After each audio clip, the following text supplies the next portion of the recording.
আমার সামনে উপবিষ্ট মা ও বোনেরা এবং বাবা ও চাচারা, ভাই, সবাইকে আমার রক্তিম শুভেচ্ছা এবং সালাম। আসসালামু আলাইকুম।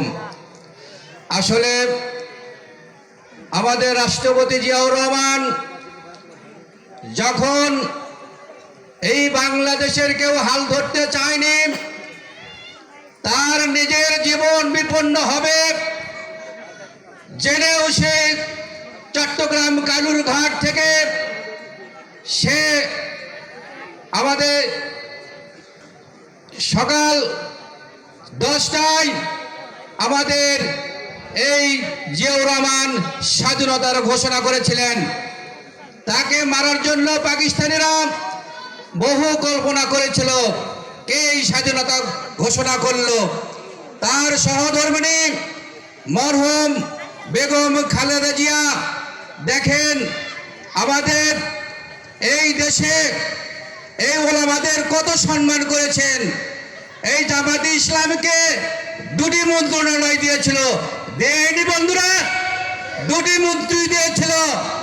তারাই একদিন প্রকাশ করেছে আমাদের বেগম খালেদা বহুত সম্মান করেছে।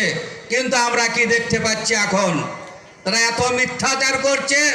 কোরআনের ভাষাই বলা লাগে, কুতিলাল খররসুদ।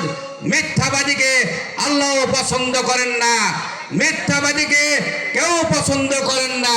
আপনারা মিথ্যাচার করেন না ভাই। আর মহিলারা একটু ধর্মপরায়ণ, তারা একটু নরম, ধর্মের নামে তাদেরকে খুব কাবু করতেছে তারা। আমি মা বোনদেরকে বলবো, আপনারা সজাগ থাকবেন। তারা কিন্তু বহু ভাষা প্রয়োগ করতেছে, বহু। সেটা আমরা বললে হয়তো তাদের মনে খুব কষ্ট পেতে, আমরা কষ্ট দিতে চাইনি। আমাদের মিল্টন ভাই বলেছে কাউকে কষ্ট দেবেন না, আমাদের মা বোনদের বুঝাবেন। তারা আগে যে কথা বলেছিল, দেখেন মসজিদে মসজিদে তারা কীরকম করতেছে। মসজিদ মানে কি জামাত? আমাদের মসজিদ না। আমরা যদি মসজিদে এরকম করে যাই আমাদের খারাপ লাগে। তার মসজিদে যায় কি বলে জানেন?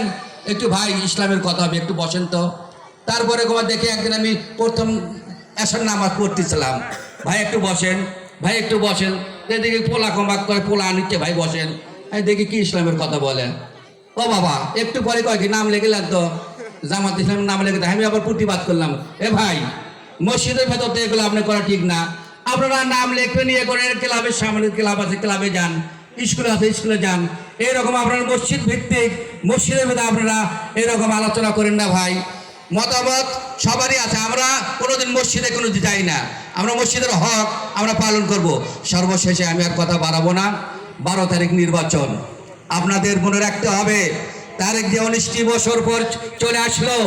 আমাদের প্রতিবেশীর হক কিন্তু আগে। প্রতিবেশীর হক আগে না বলেন?